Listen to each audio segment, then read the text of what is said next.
안녕하세요. 탈메드입니다. 오늘 이 시간에는 3장 6절 보도록 하겠습니다. 먼저 히브리어입니다. 샬로시 이마호트 알레프 멤신 벤 네페쉬 자카르 ונקבה ראש ובטן וגבייה ראש נברא מאש ובטן נברא ממים וגבייה מרוח 마크리아 벤타임. 번역은요, 세 개의 모자들 알레프 mem신에 대해서 또 이야기를 합니다. And the soul, 영혼의 차원에서는요, 이들은 남성성과 여성성으로 만들어졌습니다. are the, 그리고 크게 세 부분으로 구성되어 있는데요, 머리와 배와 몸통.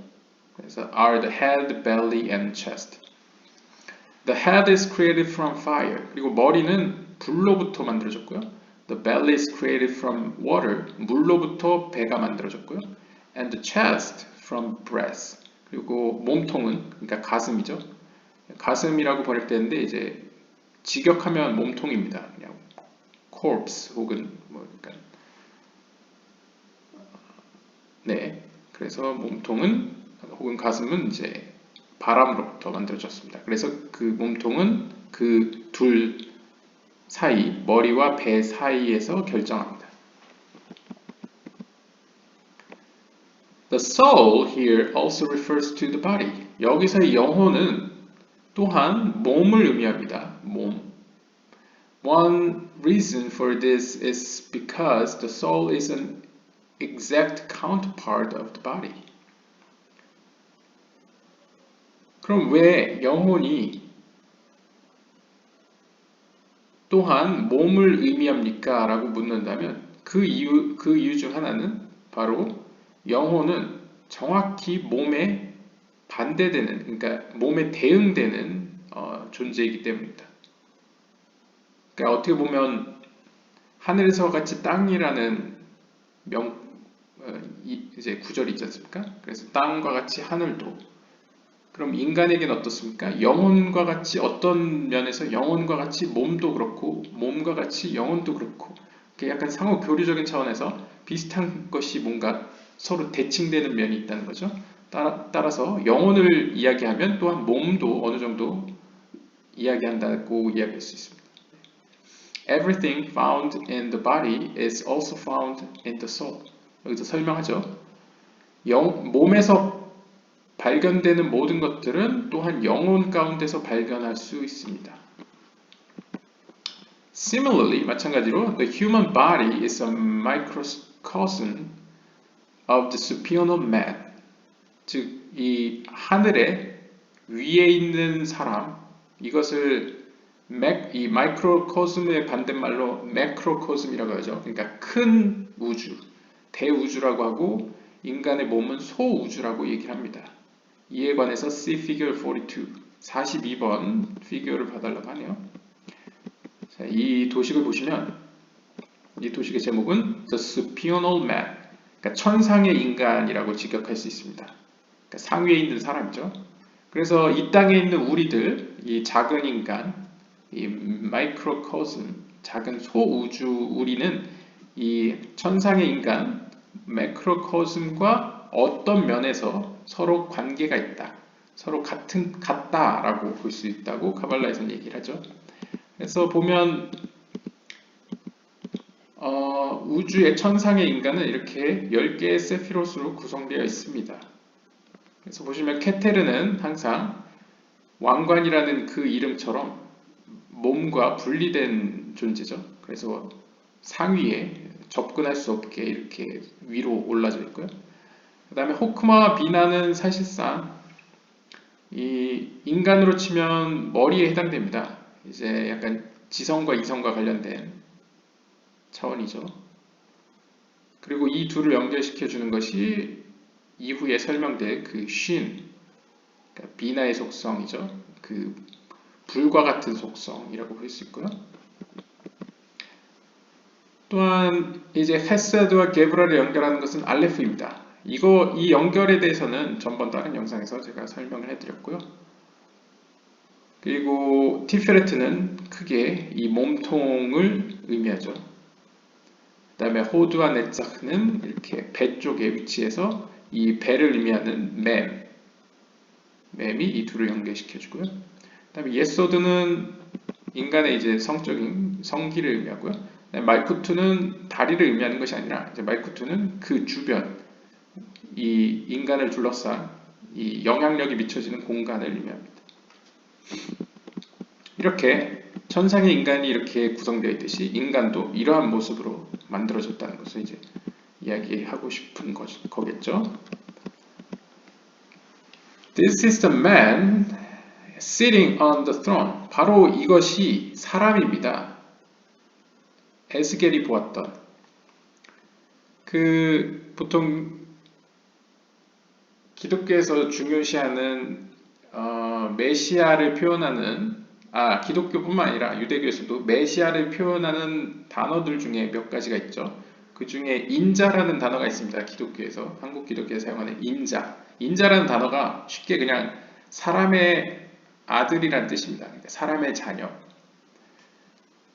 그런데 이제 에스겔서에 보면 이렇게 보좌에 이렇게 어떤 그 throne, 어떤 옥자에 앉아 있는 사람 형체가 등장합니다. 사람과 같은 형체.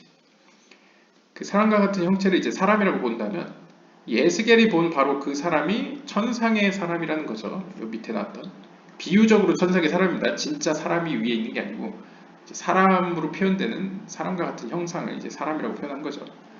The superior man, 이 천상의 사람은 represent the array of the Sphirot. 10개의 스피롯의 그런 배열을 대표합니다. 아까 도표에서 봤다시피 사람 모양을 중심으로 이렇게 10개 스피롯이 배치가 되어 있죠. 그러니까 그런 배치된 것을 의미한다고 합니다. The soul mentioned here then also refers to the anthropomorphic representation of this array. 따라서 여기서 영혼이라고 언급된 것은 다름 아닌 그러니까 인간에 빗대어서 anthropomorphic 그러니까 인간으로 빗대어서 표현된 그런 10개의 세피롯이 배열된 것이 이제 인간화해서 인간적으로 인간의 어떤 그런 몸의 구조를 빗대어서 설명된 것으로 해석할 수 있습니다. 왜냐하면 영혼이라는 게 눈에 보이는 대상이 아니기 때문에 이해를 위해서 그리고 실제로 영혼과 몸이 카발라에서는 어느 정도 연관성이 있다. 서로 상응하는 닮은 게 있다라고 보기 때문에 우리의 눈에 보이는 몸을 가지고 영혼을 이제 표현하기가 좋다라고 생각했던 것이죠. With respect to the Sphirot, 이 10개 스피롯에 대하여서는 Shin is line between Hokma and Bina. 이 히브리 알파벳의 Shin이 바로 호크마와 비나를 연결하는 선이 되어 있고요. 알레프는 헤세드와 게브라를 연결시키는 선으로 되어 있고요. 그 다음에 mem은 네자흐와 호드를 연결하는 선으로 구성되어 있습니다. The top line represents the head. 그래서 이 호크마와 비나를 잇는 이 Shin이라는 선은 가장 위에 위치해 있고요. 머리에 위치해 있죠. 아까 그림에 보시면 the center 그리고 그 몸통의 가슴에서 연결하는 라인인 이 알레프는 바로 가슴을 의미하고요. 그 다음에 and the lower line 그리고 마지막 가장 아래에 있는 라인 배 쪽에 있는 라인은 이 맴으로써 네자와 호드를 연결하고 있죠. According to Rabbi Abraham Ablafia, 그 명상가였던 아브람 아블라피아 라비에 따르면 there is also an allusion here to the two covenants mentioned above.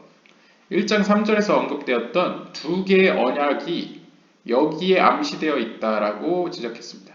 The covenant of the tongue, 즉 두 개의 언약이라는 것은 하나는 입의 언약, 그러니까 유대교적으로 얘기하면 입의 할례, 그리고 두 번째는 성기의 할례죠.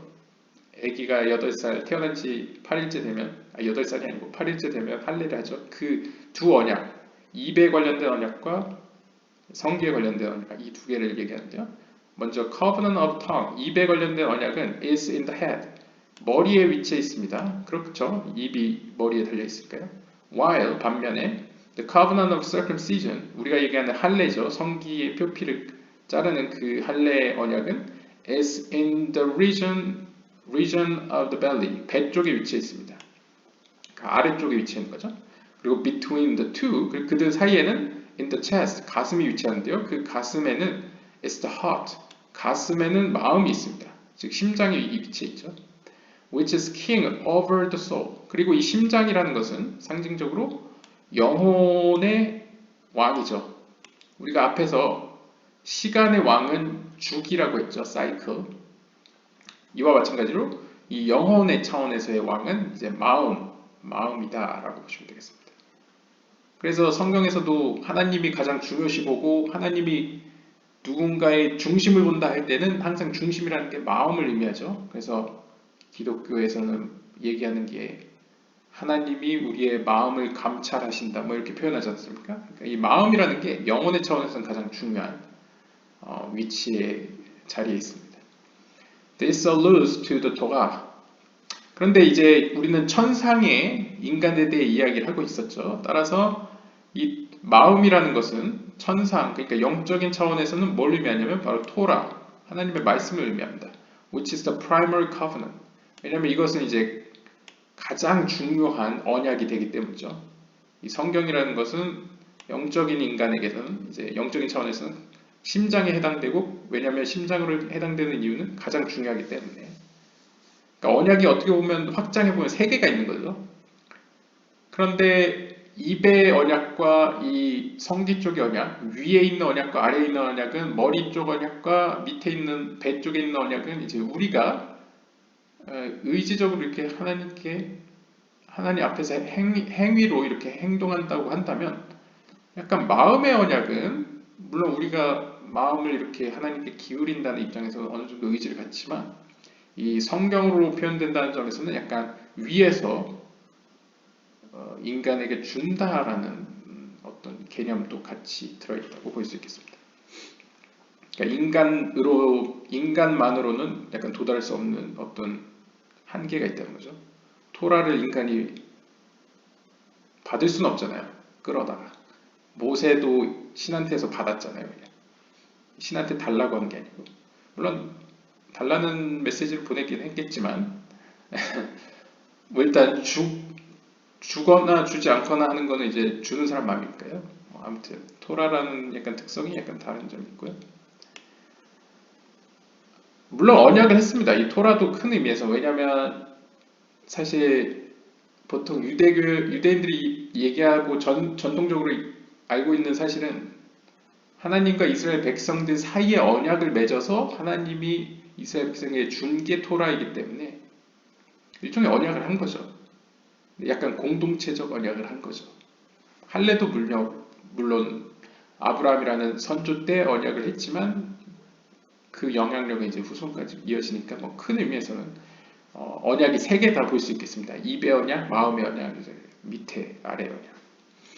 The head also represents man's creative power. 이 머리라는 것도 우리 아래쪽 성기 쪽만 이게 창조적인 힘이라고 표현합니다 보통. 근데 그뿐만이 아니라 입도 그러니까 머리에 있는 입도 창조적인 힘을 갖고 있다는 거죠. 그렇죠. 말 한마디가 천냥빚을 갚는다라는 것도 굉장히 창조적인 행위죠. 그리고 실제로 창조라는 과정이 하나님에게는 인간적인 비유로 말씀으로 창조했다고 표현되기 때문에 말은 창조적 힘이 있다고 옛날부터 여겨졌습니다. Which is represented by fire. 그리고 머리는 불로 대변되기 때문에 이 머리, 입, 그리고 불 이것은 창조적인 힘과 연관이 되고요. 그 다음에 이제 아래쪽으로 가면 The belly is man's receptive power. 벨리에 있는 언약도 사실상 창조적인 힘인데요. 일단 위와 아래로 구분해 보면요. 머리와 아래. 일단 기본적으로 머리가 하나님의 빛이 들어오면 이제 머리가 빛을 받으면 그 다음으로 우리의 배 쪽으로 주죠. 이거와 관련돼서는 약간 인도의 명상법이나 이런 걸 보시면 그 아리에 카플란이 쓴 명상법 책에서도 이야기가 나오는데 힌두교나 약간 인도의 명상법은 이 그 어딘가요? 배꼽 아래에 단전에 마치 뱀이 또아리친 것처럼 하여튼 약간 에너지를 밑에서 위로 올린다고 이야기를 한다고 합니다.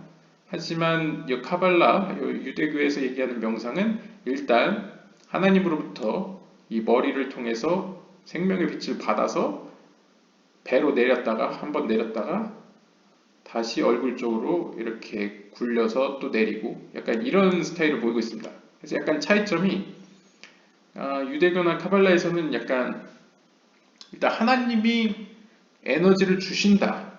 그래서 일단 받는 것부터 시작해서 그거를 이제 굴리는 스타일이고요. 이제 약간 힌두교는 일단 기본적으로 인간이 갖고 있는 자연적으로 이렇게 갖고 있는 것을 가지고 이렇게 굴리는 모습을 보이는 것 같습니다. 개인적으로.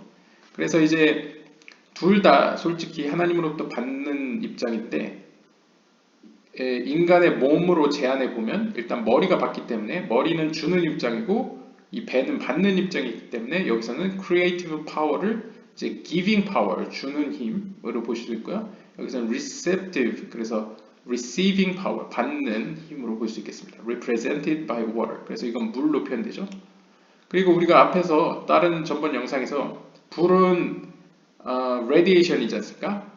radiative 에너지, 에너지를 발산되는 에너지고 이 물은 absorbing 에너지, 그러니까 흡수하는 에너지를 흡수하는 차원이기 때문에 그런 의미에서도 이 머리는 빛을 주는 입장이고 이 배는 그걸 수용하는 받는 입장이라고 표현할 수 있겠습니다.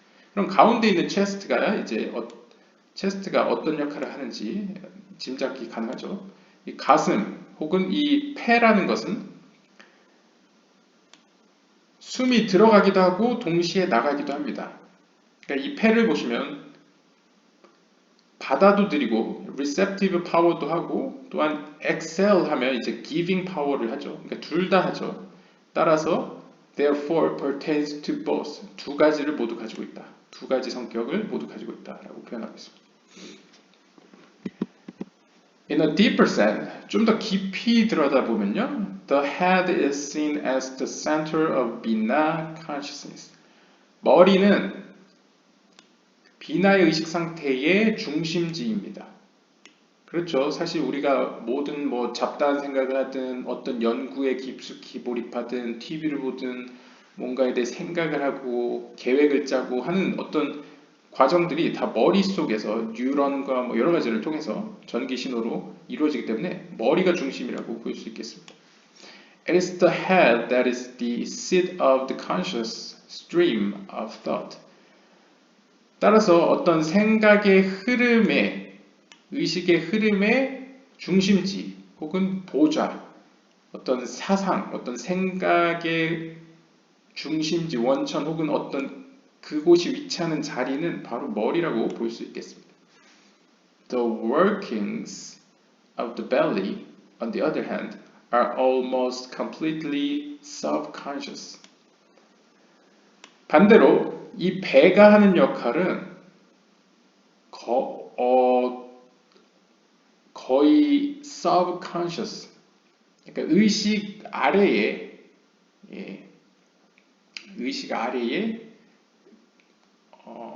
의식 아래의 차원에 위치해 있죠. 그러니까 자동적이고 본능적이고 무의식 차원이라고도 볼 수 있고요. The belly therefore parallels the mem. 따라서 이 배는 맴에 해당됩니다. 왜냐면 subconscious니까요. conscious는 이제 비나니까요. Which denotes Hokkma consciousness. 따라서 호크마의 의식 상태에 해당됩니다. 그래서 우리가 명상할 때도 동양도 보면 약간 단전 호흡이나 뭐 약간 배 쪽에 집중하거나 하는 경향이 아마도 이러한 호크마의 의식 상태, 즉 맴과 연관지어서 이해될 수 있겠습니다. It is for this reason that some mystics would contemplate their belly when attempting to attain Hokkma consciousness. 여기서 설명하죠. 따라서 어떤 신비가들은, 명상가들은 이러한 이유로 호크마의 의식 상태, 약간 무의식에 가까운 상태로 들어가기 위해서 자신의 배, 자신의 단전 쪽에 집중을 합니다.